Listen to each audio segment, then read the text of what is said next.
따라서 합니다. 잘 되고 있습니다. 앞으로 더 잘 될 것입니다.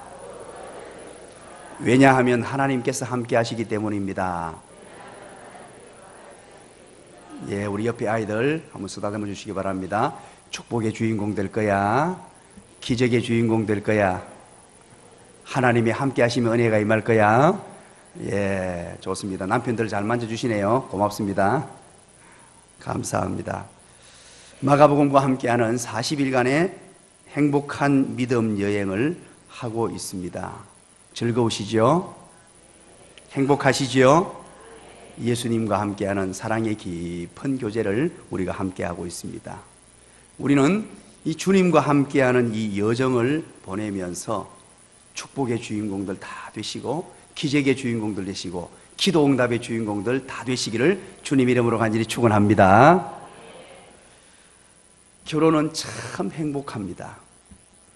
결혼 생활은 참 행복합니다. 결혼한다는 것은 정말 좋은 일입니다. 분위기가 정말 싸늘하네요. 참 우리 청년들 결혼 생활은 참 행복한 거예요. 청년들까지 배신하네. 사랑하는 여러분, 진심으로 제가 말씀을 드립니다. 참 저는 결혼 이전과 결혼 이후의 삶이 확연하게 바뀌었습니다. 정말로 결혼 생활이 행복하고 좋습니다.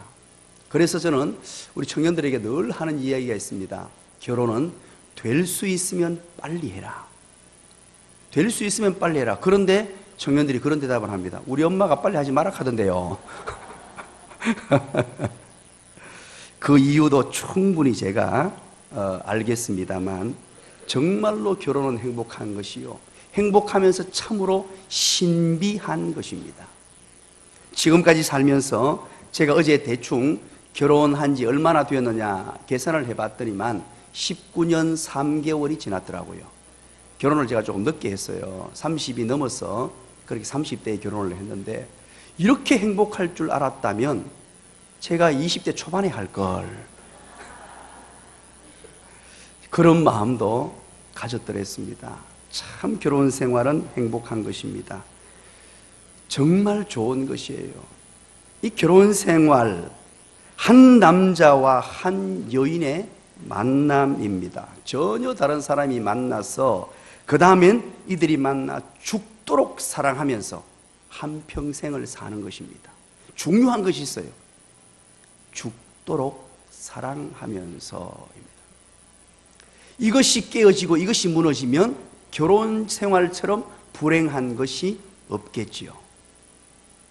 한 남자와 한 여자가 만나서 죽도록 사랑하며 한평생 사는 것.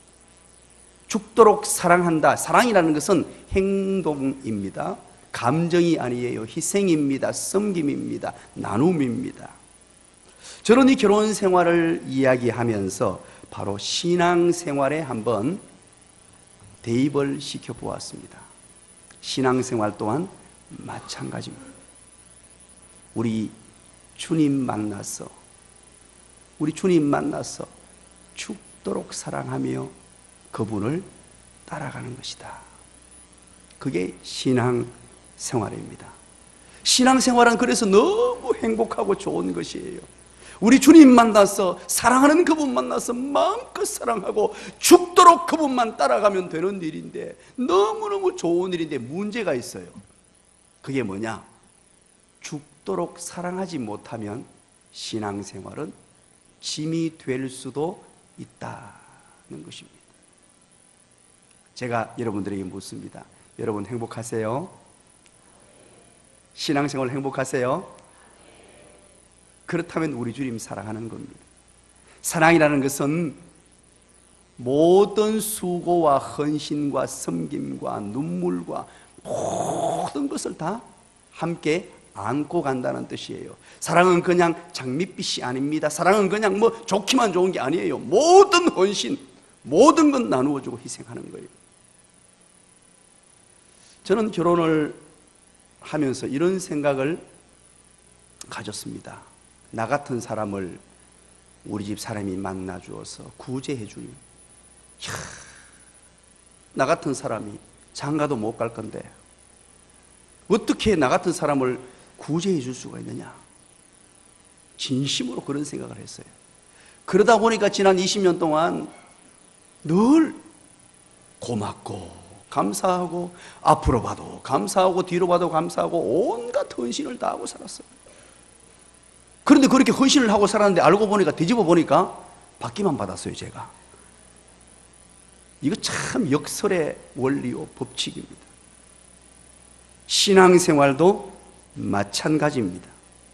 신앙생활은 내가 예수님을 인격적으로 만나는 것입니다. 예수님을 만나고 난 뒤에 한평생 그리스도, 그분을 따라가는 것입니다. 예수님을 그리스도라고 고백하는 순간 만남이 이루어집니다. 우리는 지난 시간에 예수님은 누구신가? 예수님은 그리스도다. 그리스도가 무엇이냐? 예수님이 나의 주님이시요 나의 주인이시요 뿐만 아니라 나의 구주입니다 라는 뜻이라고 말씀드렸어요. 나의 주인 되시는 그분, 나의 구원자 되시는 그분을 만났습니다. 평생 그분을 사랑하며 그분을 따라가는 것이에요. 그분 사랑하는 데는 때로는 사랑이라는 단어가 빠지고 나면 어렵기도 하고 힘들기도 하겠죠. 그러나 사랑하기만 사랑한다면, 그분을 사랑하기만 사랑한다면 한평생 그분 따라가는 것이 얼마나 좋은 것인지.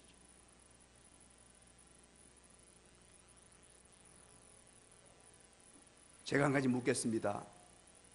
나는 구원받았다라는 표현이 맞습니까? 주님이 내가 구원받았다라는 표현이 맞습니까? 주님이 나를 구원해 주셨다라는 표현이 맞습니까? 1번입니까? 2번입니까? 그렇죠, 2번입니다. 주님이 나를 구원해 주신 거예요. 나 같은 사람을, 나같이 보잘것없는 사람을 사랑의 대상으로 삼으시고 구원해 주신 거예요. 그래서 주님이 만나 주신 거예요. 만나고 난 뒤에 그분을 주님은 그리스도십니다. 주님은 나의 구원자, 구주시요 주인 되십니다. 이 고백으로부터 시작돼서 평생 갚을 수 없는 사랑을 경험하고 내가 그분을 위해 살겠습니다. 주님 사랑합니다, 사랑합니다 하고 평생 살아가는 것, 그게 신앙생활이에요. 가이사랴 빌립보 지방에서 어제 27절부터 시작된 본문이죠. 가이사랴 빌립보 지방에서 예수님께서 제자들에게 매우 중요한 질문을 던집니다. 사람들은 나를 누구라고 하더냐, 이 질문부터 시작이 되죠. 두 가지 질문을 던졌어요. 사람들은 나를 누구라고 하느냐 물었을 때 들어는 세례 요한이라고 합니다, 엘리야라고 합니다, 선지자라고 합니다 라고 하면서 대답을 했습니다. 그때 예수님께서 제자들에게 묻습니다. 중요한 단어라고 얘기했어요. 너희는 이라고 말했습니다. 너희는, 이 너희 나는 많은, 다른 사람은 모르겠고 너희 많은 이 뜻이에요. 너희 많은. 세상 사람들은 그거 이제 중요하지 않다. 그러나 너희 많은, 너희는 나를 누구라고 생각하느냐라는 엄청나고도 충격적인 얘기가 이어졌어요. 그 물음의 대답을 베드로가 합니다. 정답을 얘기해요. 예수님의 마음에 흡족한 대답을 합니다. 감동스러운 대답을 합니다. 예수님은 그리스도십니다. 이런 놀라운 대답을 해요.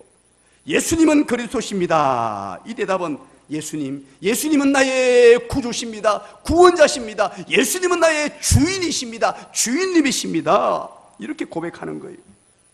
이 고백을 듣고 예수님께서는 너무너무 흡족해 하시면서 비밀을 하나 밝히시죠. 바로 나는 십자가에 못 박혀 죽을 것이다. 나는 죽을 것이다. 그 죽음은 바로 너희들의 구주가 되기 위하여, 너희들의 구원자가 되기 위하여 이 죽음의 길을 걸어간다. 그리고 나는 다시 3일 만에 살아날 것이다. 왜? 그 이유는 너희들의 왕이 되기 위해서, 너희들의 통치자, 주인님이 되기 위해서 다시 살아날 것이다. 그리고 너희들을 지켜주고 보호해주고 인도해주고 함께 할 것이다. 이 놀라운 비밀을 밝혔습니다. 그리고 32절이에요 오늘 본문. 32절 한번 볼까요? 이 본문은 어떻게 시작되는지 한번 다 같이 읽겠습니다. 시작.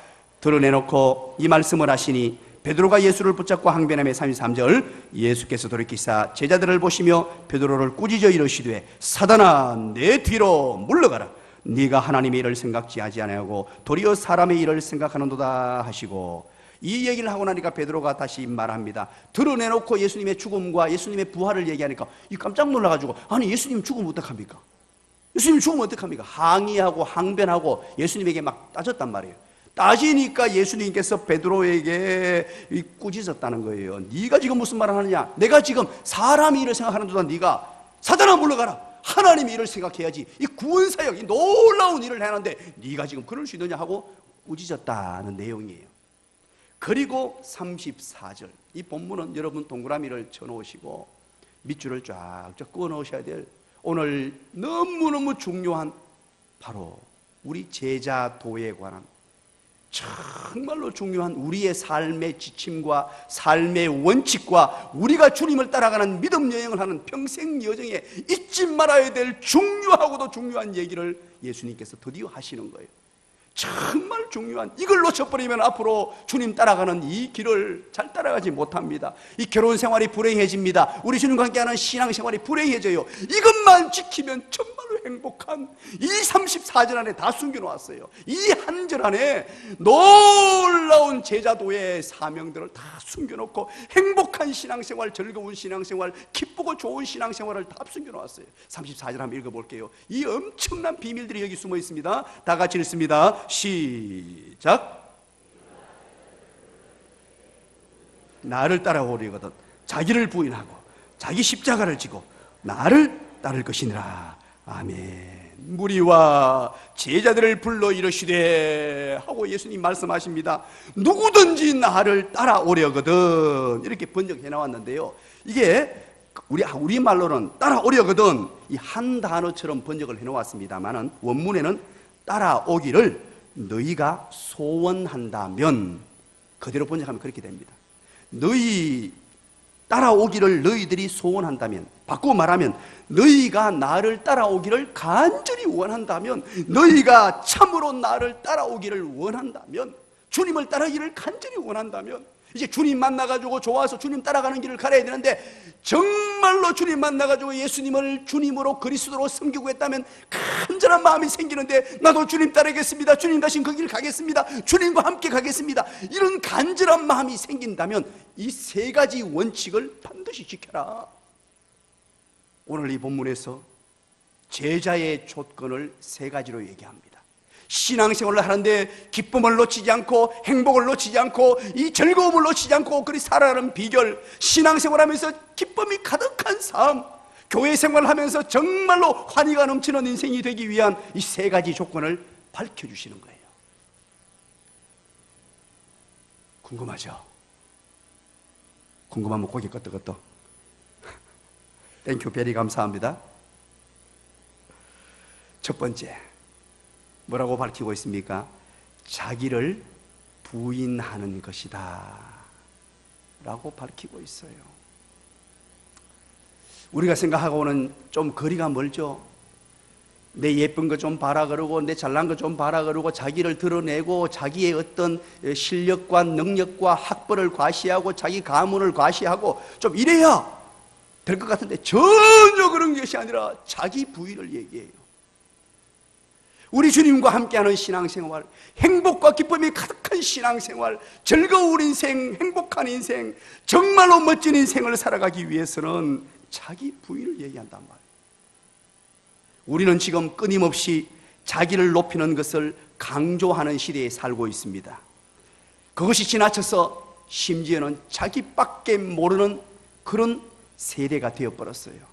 아파트 아래 위층 옆집 누가 사는지 몰라요. 오직 자기밖에 모르는 시대에 살고 있습니다. 앞으로 이 다음 세대들은 점점 더 심해집니다.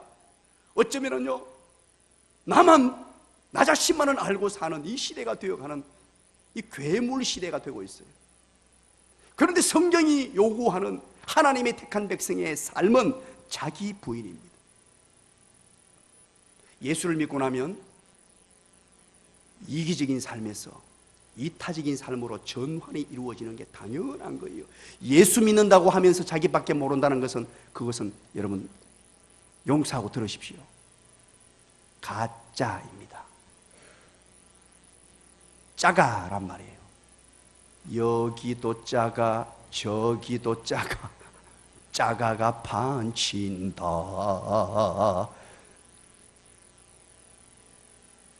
여러분 명심하셔야 돼요.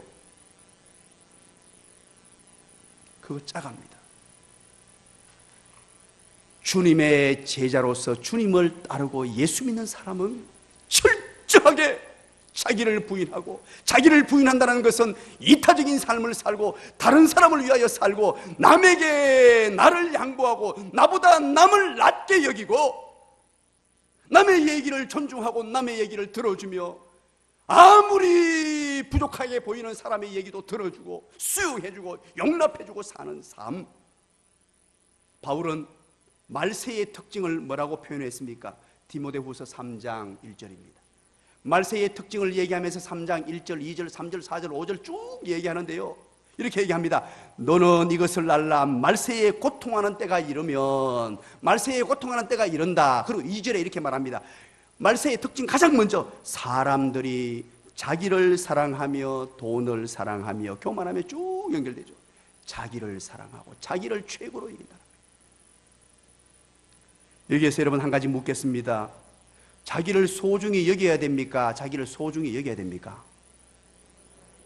당연하죠. 소중히 여겨야 됩니다. 그러나 문제가 뭐냐? 자기만 소중히 여기니까 문제가 되는 거예요. 자기만 소중히 여기니까 가정이 무너지는 거예요. 사라가, 아브라함의 아내 사라가 아브라함을 뭐로 부르는 줄 아세요? 자, 대답해 보시죠. 제자만 하신 분 대답해 보시죠. 시작. 그렇죠. 주여라고 불렀어요. 그 무슨 말입니까? 주인님이란 뜻이에요. 그 무슨 말이에요? 자기를 부인하고 나보다 남을 낮게 여기고 남편을 주인님처럼 모시고 살겠다. 그러면 아내만 남편을 주의하면 됩니까? 저 같은 사람이 필요해요. 우리 아내를 주인님으로 모시고. 별로 감동이 없네. 웃기만 웃고 감동이 없네.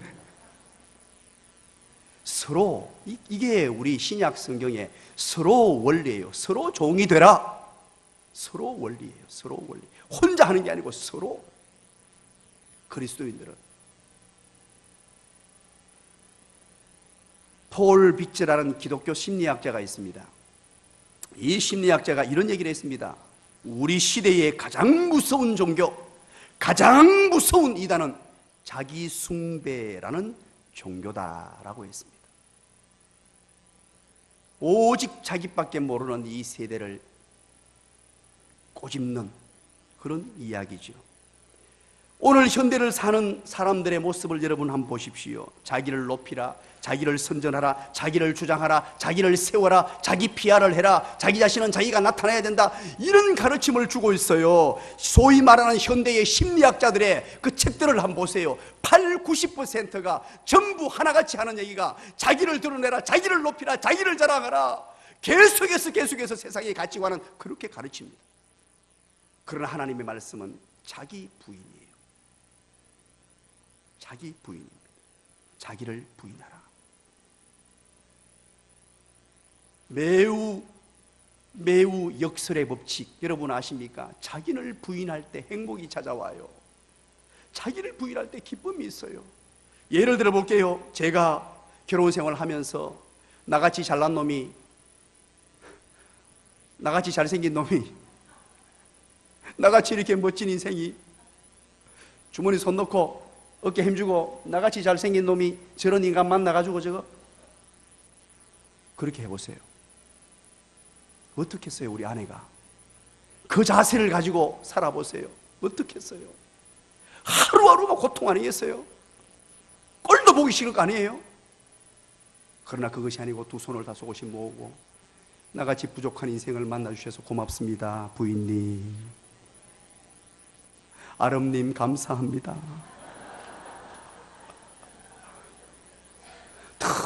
그런 자세로 집에 들어가면 환한 미소를 머금고 고맙습니다.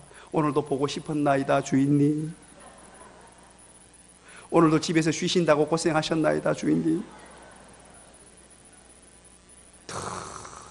이런 마음으로 여러분, 제가 웃으면서 말씀을 드립니다만 정말로 중요한 이야기입니다. 정말로 중요한 얘기예요. 생각 하나가 바뀌어서 종이 된다고 하는데 이게 행복의 조건이고 신앙생활을 즐기고 기뻐하는 조건이란 말이에요.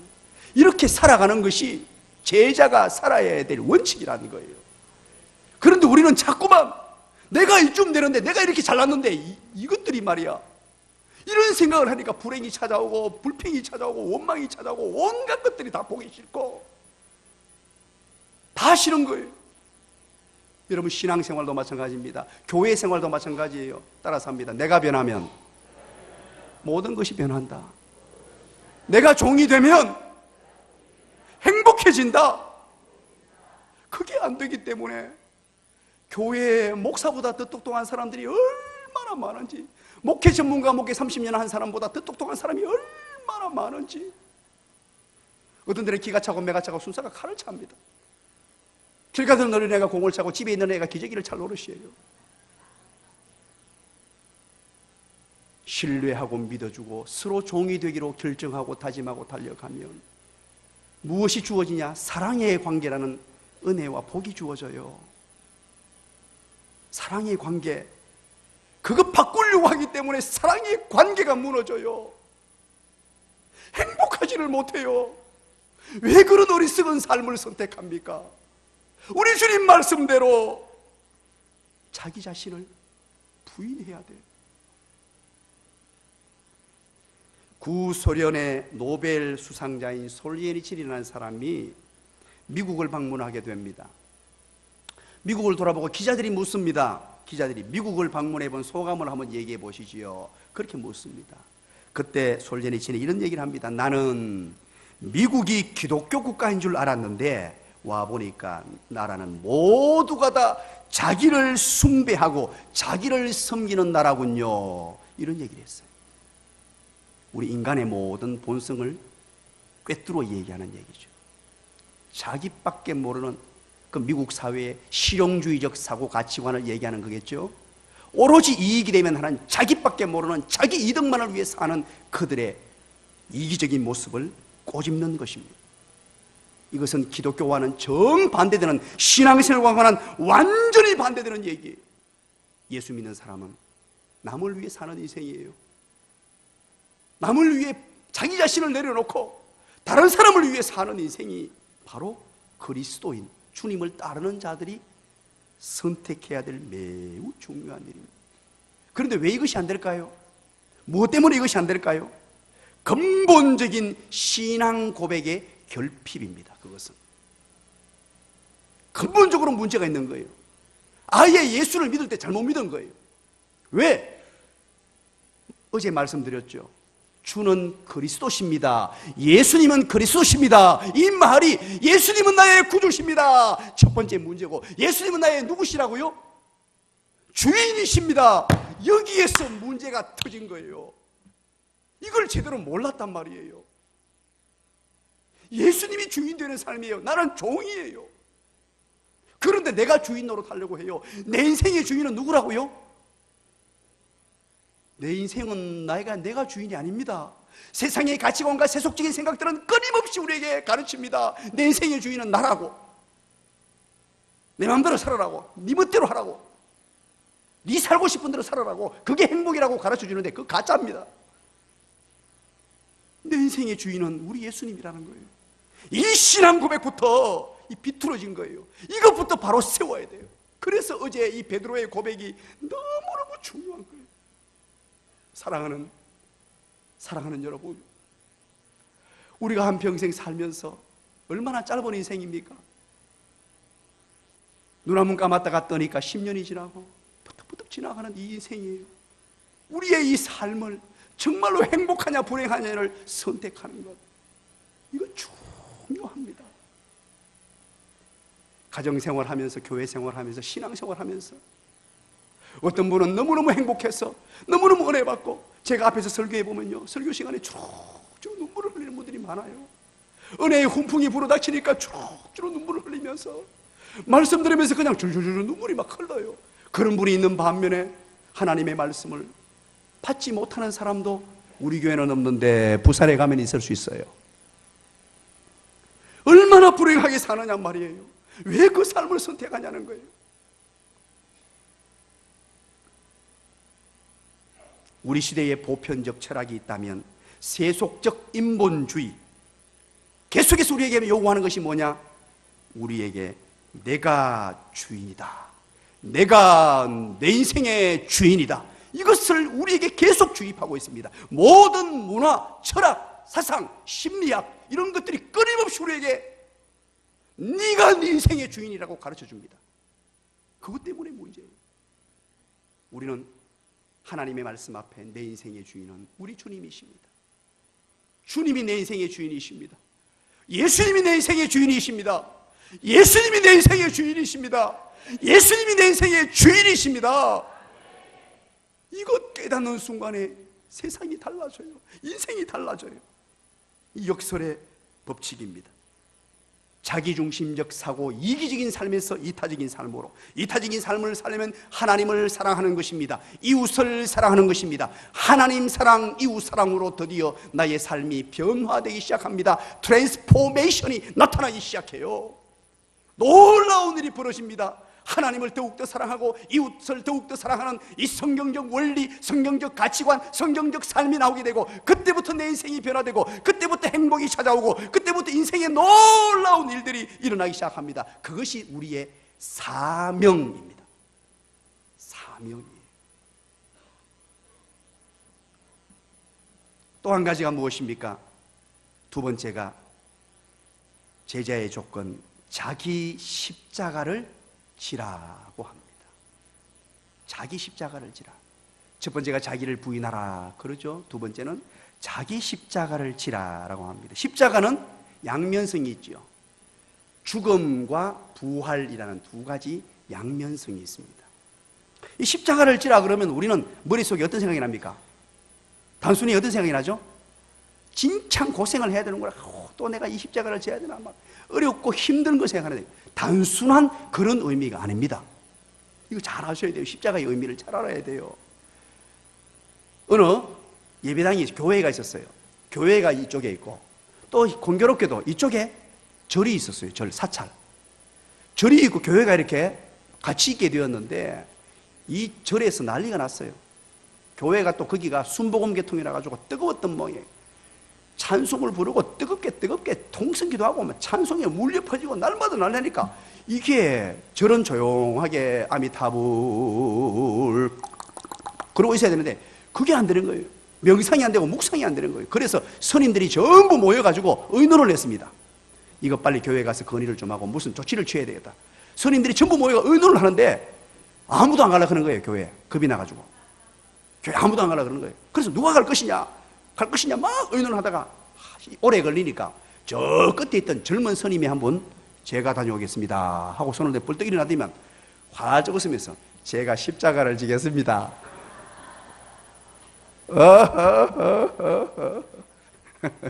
스님이 십자가를 진다 하니까 상당히 놀라운 일이죠.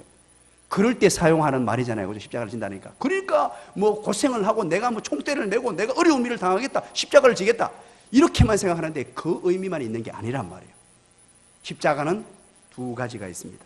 로마서 6장 10절에 보면 십자가를 우리의 삶에 적용시키는 삶을 기록하고 있죠.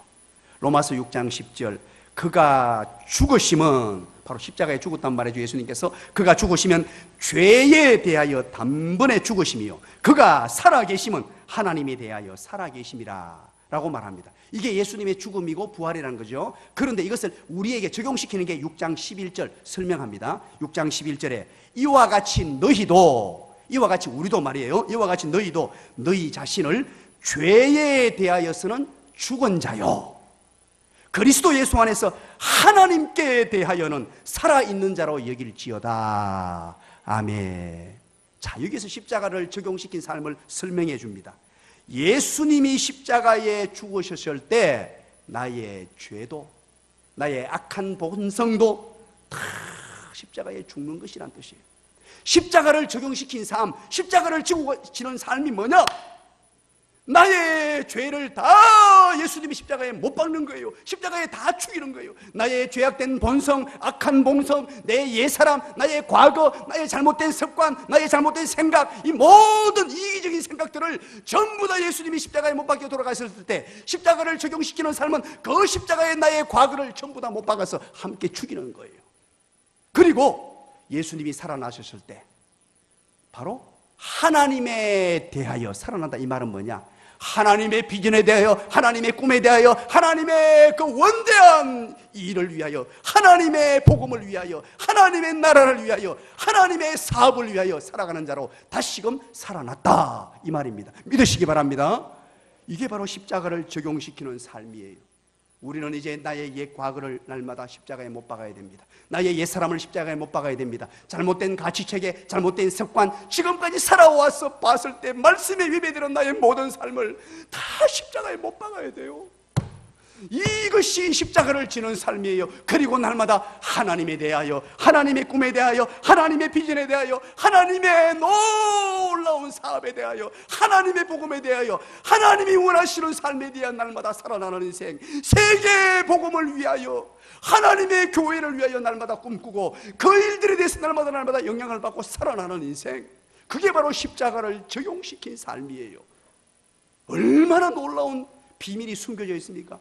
단순히 고생이나 징창하는 게 아니에요.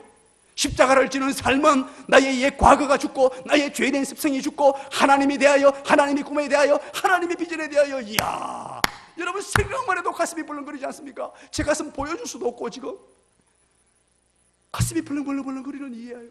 우리가 이 땅을 어떻게 살아가야 할지, 우리의 삶이 어떠해야 될지, 우리가 무엇을 위해 살아야 될지, 이 일을 하고 살 때 우리 주님이 제자의 이 길을 갈 때 가장 행복한 삶, 그 누구도 알 수 없는 이 비밀,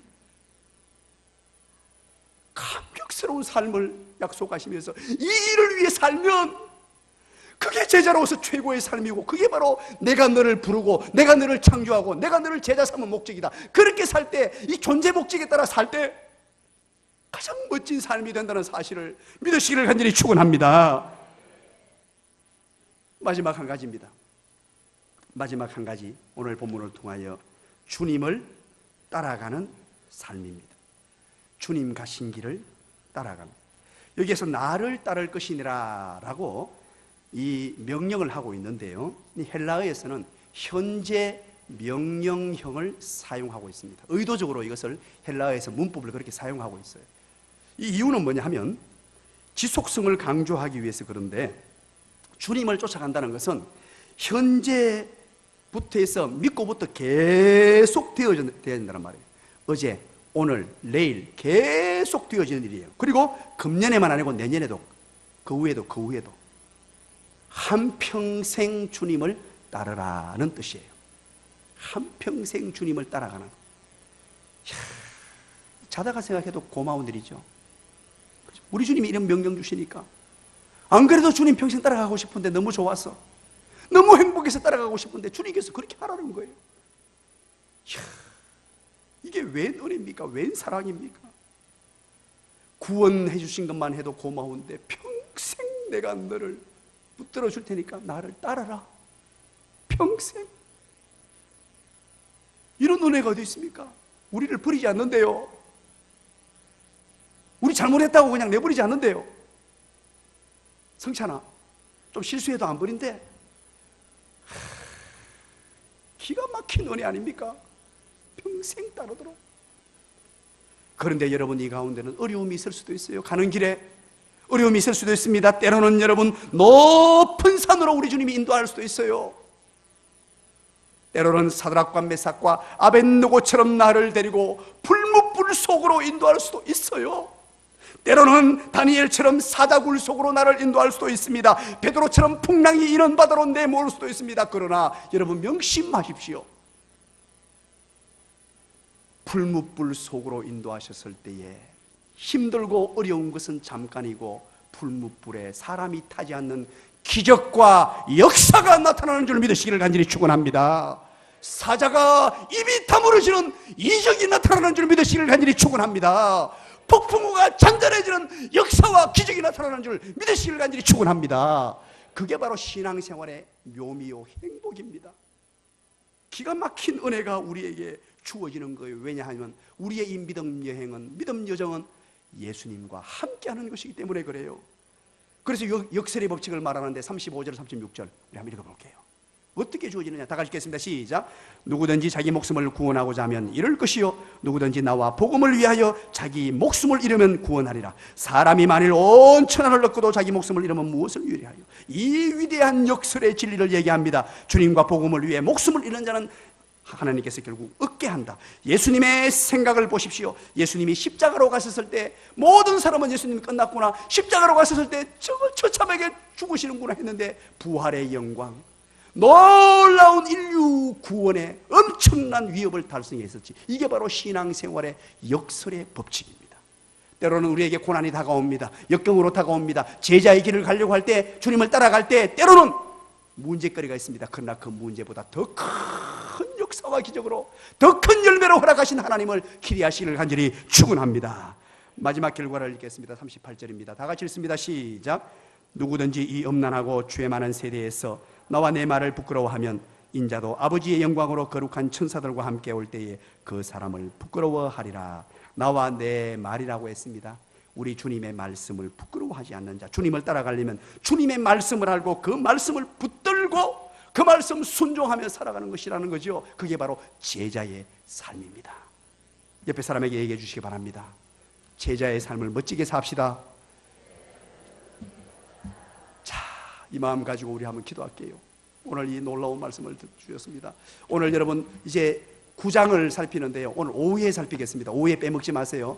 이 9장 1절부터 13절까지 빼먹어버리면 내일 새벽이 조금 곤란해집니다. 내일 새벽에, 오늘 오후에 놀라운 말씀이 주어져요. 하늘 영광을 체험하려면 이제 그 비밀이 밝혀져요. 제자의 삶에서 하늘 영광을 체험하는 기도 응답의 주인공 되는 비밀이 오늘 오후에 밝혀집니다. 자, 오후에 밝혀져요. 기다리시지 않습니까? 오후에 빼먹으면 안 됩니다. 빼먹지 말고 그 다음 그걸 봐야 불가능을 뛰어넘는 삶 내일 새벽에 주어져요. 불가능을 뛰어넘으려면 어떻게 살아갈 것이냐. 이 아이들 다 데리고 나오세요. 자, 우리 한번 기도합니다. 하나님, 나를 제자 삼아주셔서 감사합니다. 행복한 제자의 삶을 살기를 원합니다. 나에게 이 마음 주시옵소서. 그렇게 기도하시고 나라와 민족을 위하여 기도합니다. 교회를 위해 기도합니다. 우리 아이들 이제 목요일 날 시험을 치릅니다. 우리 아이들 붙들어 달라고, 우리 고3 수능생들 하나님 잡아달라고 기도해 주시고, 오늘 주일날 하나님 은혜 가운데 잘 예배 드릴 수 있도록 우리 두 손 높이 듭니다. 주님 찾고